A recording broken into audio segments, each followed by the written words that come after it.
오늘 우리에게 주시는 하나님의 말씀은 구약성경 창세기 44장 1절에서 13절의 말씀입니다. 창세기 44장 1절에서 13절의 말씀, 구약성경 70페이지입니다. 저와 여러분이 한 절씩 읽고 마지막 절은 함께 읽겠습니다. 요셉이 그의 집 청지기에게 명하여 이르되 양식을 각자의 자루에 운반할 수 있을 만큼 채우고 각자의 돈을 그 자루에 넣고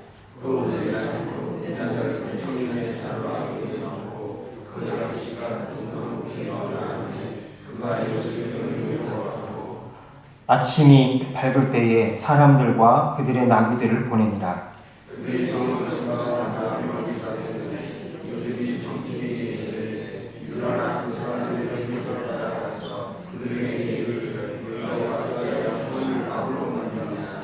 이것은 내 주인이 가지고 마시며 늘 점치는 데에 쓰는 것이 아니냐.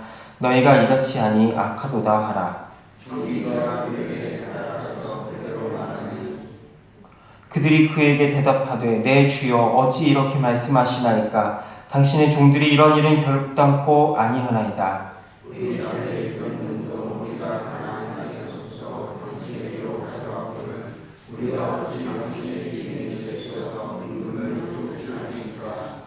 당신의 종들 중 누구에게서 발견되든지 그는 죽을 것이요 우리는 내 주의 종들이 되리이다.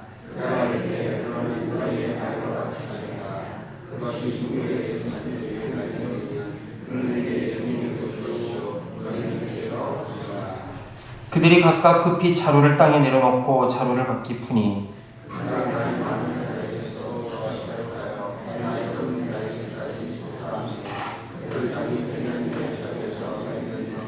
함께 있습니다. 그들이 옷을 찢고 각기 짐을 나귀에 싣고 성으로 돌아가니라. 아멘. 기도하겠습니다. 하나님 아버지, 귀한 하루를 허락하여 주시고 주님 앞에 나올 수 있게 하여 주시니 감사합니다. 비가 내리는 가운데서 우리의 삶을 주님께서 지켜주시고 오늘도 우리에게 주시는 아버지 하나님의 음성을 듣는 귀한 시간 되게 하여 주시옵소서. 예수님의 이름으로 기도합니다. 아멘. 하나님께서 아브라함에게 주신 귀한 이 구속의 언약은 이삭을 거쳐서 에서가 아닌 야곱에게 주어졌고, 이 앞으로 이어질 이 귀한 민족의 대표 이름인 이스라엘이라고 하는 영광스러운 이름으로 불리는 그런 은혜를 야곱은 누리게 되었습니다.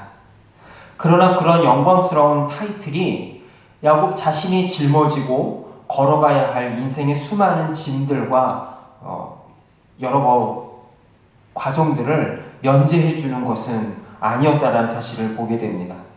무엇보다도 4명의 부인과 그 첩들 사이에서 태어난 자녀들과의 불화로 인해서 야곱은 말할 수 없는 그 고생을 겪어야만 했습니다. 흔히 10손가락 깨물어 안 아픈 손가락이 없는 것이 부모의 마음이라고 이야기를 합니다. 그런데 어떻게 된 일인지 이 창세기에 나타난 야곱의 말들과 언행 심사들을 가만히 살펴보면 나한테는 손가락이 2개밖에 없어. 요셉과 베냐민 뿐이야 라고 이야기하는 것과 같은 느낌을 받게 됩니다. 결국 그로 인하여서 이 형들과 이 요셉과의 사이는 회복할 수 없는 지경에까지 갈등을 겪는 것을 보게 되는 것이죠. 우리가 믿음의 가정 참 이야기를 많이 하고, 야곱이야말로 어떻게 보면은 정말 하나님의 구속의 언약을 이어받은 적장자로서 우리가 생각했을 때는 참으로 믿음의 가정이고 본받아야 될 만한 가정 같다 생각하지만, 그러나 실제로는 매우 왜곡되고 비틀어진 엮이는 가정이었다라는 사실을 우리는 보게 됩니다. 이렇게 삐뚤어지고 왜곡된 자식 사랑은 요셉을 좋게 만드는 것이 아니라 오히려 요셉의 삶을 나락으로 떨어지게 만들었습니다. 이렇게 나락으로 떨어진 요셉의 삶을 시편 105편인 이 시편 105편 18절과 19절에서는 이렇게 이야기를 하는데요. 그의 발은 착고를 차고 그의 몸은 쇠사슬에 매였으니 곧 여호와의 말씀이 응할 때까지라. 그의 말씀이 그를 단련하였도다 라고 이야기를 하고 있습니다. 여기서 말하는 그의 몸이 쇠사슬에 매였다라는 그 말씀에 그 성경 밑에 각주를 보게 되면 그의 몸을 혼이라고 번역을 하고 있는데요. 그는 몸만 쇠사슬에 매인 것이 아니라 그의 영혼과 육체 모두 고난의 쇠사슬에 매어서 어찌할 바를 몰랐다라는 것이 바로 요셉의 삶이었다라는 것입니다. 이 원인은 제공은 누가 했던 것일까요? 근본적인 원인 제공, 직접적인 원인 제공은 형들이지만 근본적인 원인 제공은 그의 아빠인 야곱 때문인 것입니다.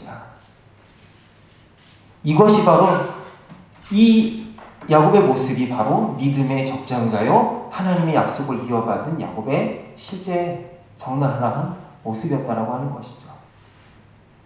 그러나 그런 요셉에게 하나님께서는 앞으로 일어날 일을 보여주시고 하나님의 세계 경영의 동역자요 파트너로 삼으시고 그가 상상도 하지 못했던 이집트의 총리라고 하는 자리에 오르게 하십니다. 그리고 이 요셉에게 보여주셨던 꿈처럼 7년의 풍년이 지나고 7년의 대흉년이 시작이 됩니다. 이런 대흉년의 시기에 애굽뿐만이 아니라 임금 각처의 모든 사람들이 애굽에 양식이 있다는 이야기를 듣고 몰려오게 되는데 그 중에는 그들을 애굽에 팔아넘긴 형들도 끼어 있었음을 보게 됩니다. 양식을 구하러 몰려드는 그 일행 중에 자기를 노예로 팔아넘긴 형들이 자기 앞에 무릎 꿇고 절하는 모습을 보면서 그는 무슨 생각을 하였을까요? 그가 어릴 때 꾸었던 꿈, 바로 별집단과 별들이 자기 앞에 절하는 꿈이 이렇게 이루어질 수 있을 것이라고 그는 감히 상상이나 할 수 있었을까요? 형들을 마주한 요셉은 일부러 형들을 엄하게 다루면서 2번에 걸쳐 이들을 시험하게 됩니다. 창세기 42장에서 그는 10명의 형들이 마치 애굽에 몰래 침투한 간접과 같은 자들이 아니냐라면서 일부러 그들을 몰아붙입니다. 그 다음에 볼모로 시므온을 잡아다가 가두고 양식을 내어주게 되지요. 그리고 다음에 올 때는 반드시 막내 동생 베냐민을 데리고 와야 시므온도 풀어주고 양식도 받을 수 있을 것이다 라며 겁을 주게 됩니다. 요셉에 이어 시므온까지 없어지게 된 이 마당에 야곱은 베냐민마저 이룰 수 없다라고 고집을 부리는 통에 이들은 또다시 굶주림에 시달리게 됩니다. 그러나 더는 앉아서 굶어 죽을 수 없기에 야곱은 하는 수 없이 베냐민을 떠나보냅니다. 그리고 베냐민과 그의 자녀들을 보낼 때에 수십 년 전에 그가 에서를 만날 때처럼 수많은 사례와 예물을 준비하게 됩니다. 어쩌면 이것이 야곱이 할 수 있는 최선의 일이었을 것입니다. 이렇게 예물을 준비시켜 보낸 형들을 맞이한 이 애국 총리는 연회를 베풀게 되고요. 그리고 자신의 형들을 초대하게 됩니다. 그리고 시몬을 풀어주고 거기서 요셉은 마침내 자신의 동생 베냐민을 만나게 되죠. 벅차오르는 감정과 울음을 간신히 참고 요셉은 형들에게 잔치를 베풀어주게 됩니다. 그리고 그들에게 마지막 시험을 건네게 됩니다. 그들이 가는 길에 몰래 베냐민의 자료에 은잔을 숨겨놓은 다음에 그들이 돌아가는 길에 그들을 붙잡습니다. 그리고 은잔을 훔친 자는 노예가 될 것이나 나머지는 자유롭게 될 것이다 라고 또다시 선포를 하게 되죠. 형들은 있을 수 없는 일이다. 우리가 당신들에게 신세지게 지지 않기 위해서 당신들이 넣어놓은 돈까지 다시 가지고 왔는데 뭐하러 우리가 은잔을 훔쳐가겠느냐라고 주장하지만 어이없게도 그 은잔은 베냐민의 자료에서 발견되게 됩니다. 그리고 그들은 옷을 찢고 돌아오게 되죠. 우리는 이러한 요셉의 행동을 보면서 여러 생각을 할 수 있게 됩니다. 왜 요셉은 형들을 보고 이런 시험을 주었을까요? 자기를 팔아넘긴 데 대한 좀 복수를 하고 싶어서 그랬을까요? 아니면 형들을 용서를 하기는 하되 적당하게 좀 형들에게 그래도 내가 겪은 고통에 조금이라도 맛봐라 라고 좀 고통을 주려고 일부러 그렇게 했던 것일까요? 우리는 뒤에 나오는 요셉의 고백을 통해서 그것이 요셉의 본심이 아니라는 것을 우리는 알고 있습니다. 요셉이 뭐라고 합니까? 나를 이리로 보내신 이는 당신들이 아니라 하나님이시다라고 고백을 하고 있죠. 그러면 굳이 요셉은 나중에 자신의 정체를 밝힐 것을 알면서 왜 형들을 이런 식으로 테스트했던 걸까요? 요셉은 자기의 삶 전체를 돌아보면서 이미 형들을 다 용납했습니다. 형들은 자신에게 악을 행하였지만 하나님께서는 그 악한 자신의 집안 환경 속에서도, 말할 수 없는 그 엮이는 가정인 그 야곱의 가정 속에서도 하나님께서는 최선으로 자기를 인도하셔서 자신을, 만민을 구원하는 지도자로 삼으셨다는 사실을 이미 자기는 해석하고 알고 있었다는 것이죠.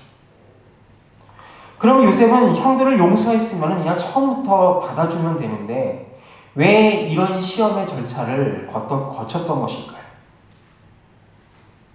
형들은 이미 마음으로 형들을 받아들이고 용서했지만 중요한 것은 그것과는 별개로 형들의 변화와 회개를 하나님께서는 요구하셨다라고 하는 사실입니다. 요셉은 형들을 받아들일 준비가 되어 있는데 형들은 그러한 요셉을 받아들일 준비가 되어 있는지 아닌지 테스트를 해야만 했다라는 것이죠. 어쩌면 이 10명의 형들은 야곱이 죽을 때까지 자신이 저질렀던 이 사실들을 감추고 싶었을 것입니다. 그러나 냄새나는 죄악을 붙들고 언제나 새로운 시작을 이룰 수는 없기에 하나님께서는 이들의 죄악을 드러내고 변화되는 모습을 원하셨다는 것입니다. 하나님께서 우리에게 회개를 요구하시는 이유는 무엇 때문일까요? 우리가 회개를 해야만 하나님 우리 죄를 용서하시기 때문일까요?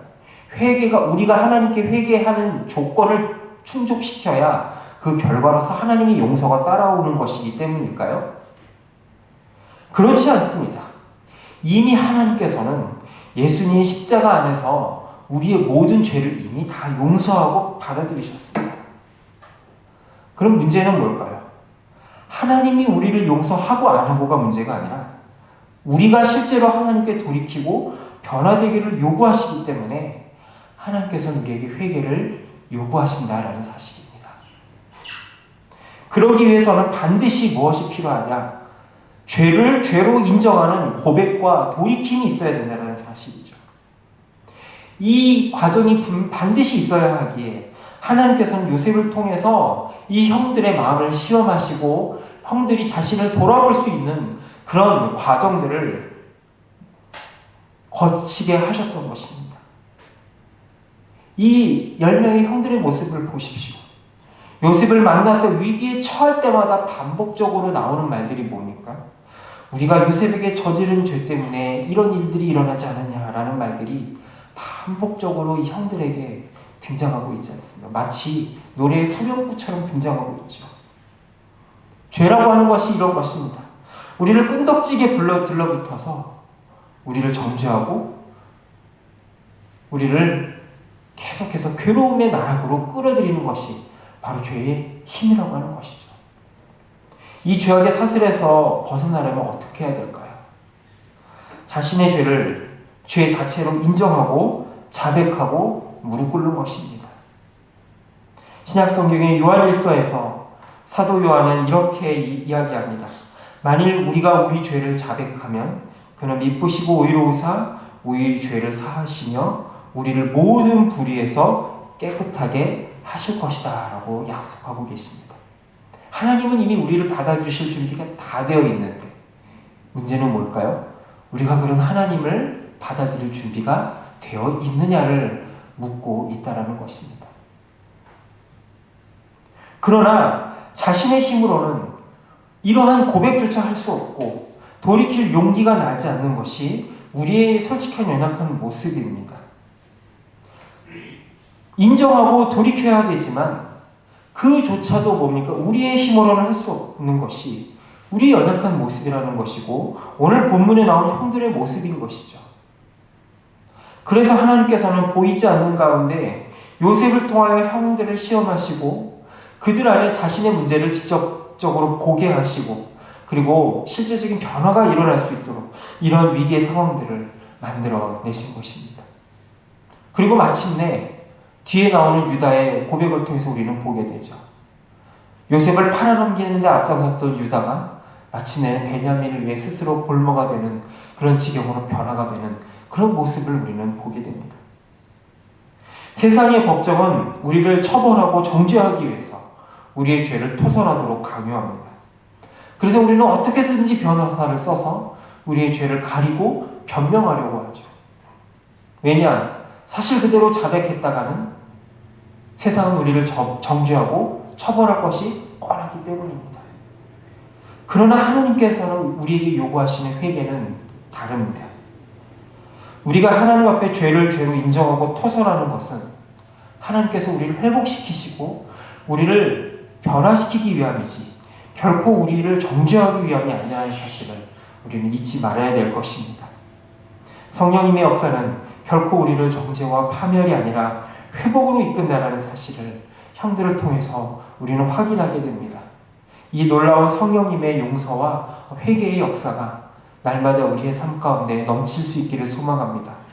그래요, 십자가 안에서 이미 우리 모두를 받아주신 그 하나님의 넘치는 사랑이 우리 안에서 실제적으로 받아들여지고 우리 안에 역사하며 우리를 변화시키는 능력으로 날마다 넘칠 수 있기를 소망합니다. 이 시간 우리가 함께 기도하시겠습니다. 하나님 안에서 우리를 얽매고 있는 모든 과거와 죄악을 내려놓고 하나님 앞에 정직하게 나아가게 하여 주시옵소서. 그래서 하나님께서 우리에게 주시는 진정한 자유와 회복을 누리게 하여 주시옵소서. 또한 이 나라와 민족을 위해서 함께 기도해 주시기 바랍니다. 함께 기도하겠습니다. 좋으신 아버지 하나님, 이 시간 하나님 요셉의 형들의 모습을 통하여서 하나님께서 우리에게 요구하시는 돌이키는 모습을 주는 이 시간 보게 됩니다. 아버지 하나님, 이 시간 주님께서 우리를 위해서 흘려놓으신 하나님의 놀라운 사랑과 용서를 우리가 믿음으로 받아들이게 해 주시옵소서. 아버지, 죄를 죄로 인정하고 하나님 앞으로 돌이킬 때에 아버지 진정한 회개와 변화의 역사가 있음을 고백합니다. 그러나 그것조차도 하나님께서 이끄시지 아니하시면 우리가 주님 앞으로 나아갈 수가 없기에 하나님 주의 은혜와 은총을 간절히 소망하며 기도합니다. 성령님 우리에게 역사하사 아버지 하나님께로 돌이키고 하나님 앞에 나아갈 수 있는 은혜와 은총을 더하여 주시옵소서. 그래서 하나님이 주시는 자유와 하나님이 주시는 자녀로서의 풍성함을 우리 안에 회복할 수 있도록 주님 인도해 주셨기를 소망하며 기도합니다. 하나님 아버지, 요셉을 팔아넘긴 죄악의 사슬이 형들을 끊임없이 괴롭히고 있음을 우리는 보게 됩니다. 그러한 슬픔의 사슬을 끊고 새롭게 인도하신 주님, 그 놀라운 하나님의 역사와 간섭이 우리의 삶 가운데 날마다 이루어질 수 있기를 소망하며 기도합니다.